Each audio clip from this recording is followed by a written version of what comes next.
अस्सलाम वालेकुम, मेरा नाम है राशिद असलम और आप देख रहे हैं मेरा यूट्यूब चैनल। आज जो चैप्टर हम डिस्कस करने जा रहे हैं वो है इस्लामियात, 5th क्लास इस्लामियात का जो चैप्टर नेम है मवाक़ात मदीना। तो आज हम इस चैप्टर को डिस्कस करेंगे।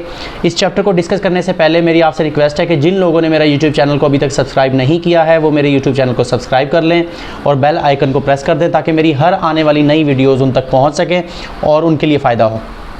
चलें जी, शुरू करते हैं अल्लाह तबारक व तआला के नाम से जो बड़ा मेहरबान और नहायत रहम करने वाला है। तो आज मैं चैप्टर पढ़ रहा हूँ मवाक़ात मदीना। चलें जी, शुरू करते हैं। नबूवत के 13वें साल मुसलमानों ने कफ़ार के मज़ालिम से तंग आकर मक्का मुकरमा से मदीना हिजरत की। पिछले चैप्टर में हमने पढ़ा था कि कैसे मुसलमानों ने मक्का से मदीना हिजरत की। जो लोग मक्का मुकरमा से हिजरत करके मदीना मुनव्वरा पहुँचे वो महाजरीन कहलाए। महाजरीन कौन होते हैं? महाजर लफ्ज़ है का मतलब है एक जगह से दूसरी जगह ट्रैवलिंग करने वाला, वो महाजरीन कहलाए।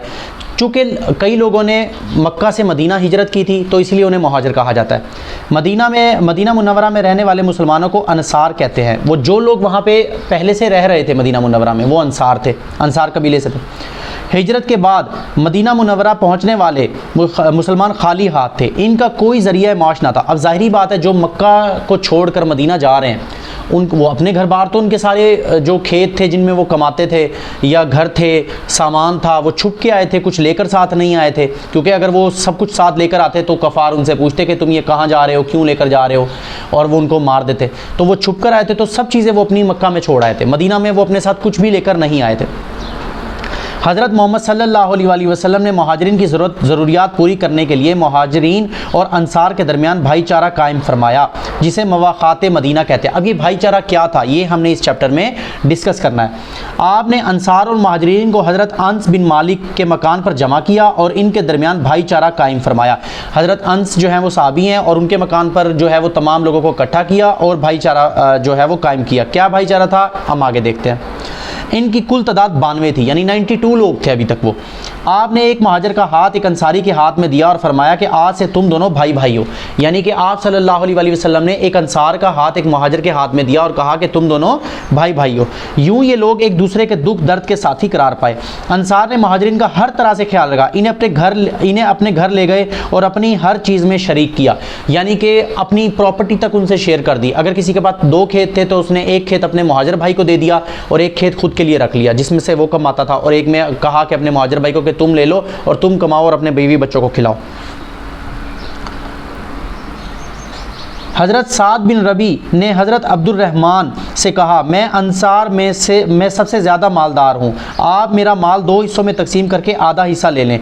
ज़रूरतमंद होने के बावजूद हज़रत अब्दुर्रहमान ने आधा माल लेने से इनकार कर दिया। इन्होंने अपने भाई पर बोझ बनने की बजाय खुद मेहनत मजदूरी करने का फ़ैसला किया जिसके नतीजे में जल्द ही खुशहाल हो गए। यानी जो 2 सहाबियों का जिक्र यहाँ पर मौजूद है। देखें, इससे हमें ये भी पता चलता है हमें किसी पर बोझ भी नहीं बनना चाहिए। अल्लाह तबारक व तआला ने हमें हाथ दिए हैं, पाँव दिए, हमें मेहनत करनी चाहिए, मेहनत करके कमाना चाहिए, अपने हालात को बेहतर बनाना चाहिए और किसी की मदद करने में भी कोई बुराई नहीं है। देखें, अंसार के लोगों ने महाजरीन की मदद की और महाजरीन ने भी अपना खुद भी कुछ मेहनत की ताकि वो कुछ बन सकें। अंसार मदीना का काश्तकारी किया करते थे जबकि अक्सर महाजरीन का पेशा तिजारत था। अब मसला ये हुआ, जो अंसार थे उनका ज़्यादातर जो पेशा था वो काश्तकारी था, फसलें उगाते थे, और जो महाजरीन थे जो मक्का से आए थे वो तिजारत करते थे। तिजारत कहते हैं एक जगह से सामान लेकर किसी और शहर जाना और उसको सेल करना। इन दोनों गिरोहों के मेल जोल से मदीना मुनव्वरा के माशरे में इस्तेहकाम आया, अमन कायम हुआ और खुशहाली आई। मवाक़ात के नतीजे में मुसलमानों में मोहब्बत और उल्फत का रिश्ता मज़ीद पुख्ता हो गया। यानी कि देखिए, इन दोनों पेशों का फ़ायदा हुआ उन दोनों को। अंसार जो थे वो काश्तकारी करते थे, महाजरीन को तजर्बा था तिजारत का, तो वो उस माल को कहीं और ले जाकर बेच देते थे, जिससे क्या हुआ, वहाँ की मईशत बड़ी तेज़ी से तरक्की करने लगी। मवाक़ात एक अजीम रिश्ता है।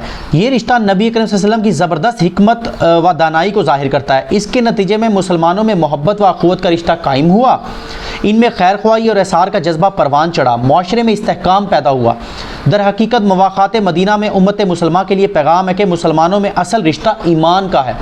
देखें, जो ये मवाक़ात मदीना था इससे हमें ये सबक मिलता है कि हमें मिलजुल कर रहना चाहिए, दोस्तों की मदद करनी चाहिए, रिश्तेदारों की मदद करनी चाहिए, ज़रूरतमंदों की मदद करनी चाहिए, हर उस मुसलमान भाई की मदद करनी चाहिए जो मुसीबत में है। तो जैसे महाजरीन थे वो उस वक्त मुसीबत में थे, अपना सब कुछ छोड़ छाड़ के बेचारे मदीना आए, लेकिन उनके हत्थे कुछ भी नहीं था। तो उससे क्या हुआ, उन्हें जो है वो फिर अंसार ने संभाला। हमें चाहिए कि इस रिश्ते का एहतराम और पासदारी करें, अपने मुसलमान भाइयों के हकूक़ अदा करें, ताकि मुस्लिम माशरा अमन और सकून का गहवारा बन सके।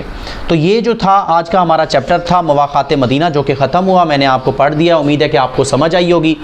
तो इंशाअल्लाह आपसे मुलाकात होगी मेरी अगली वीडियो में। अपना ख्याल रखिएगा। अल्लाह हाफ़िज़।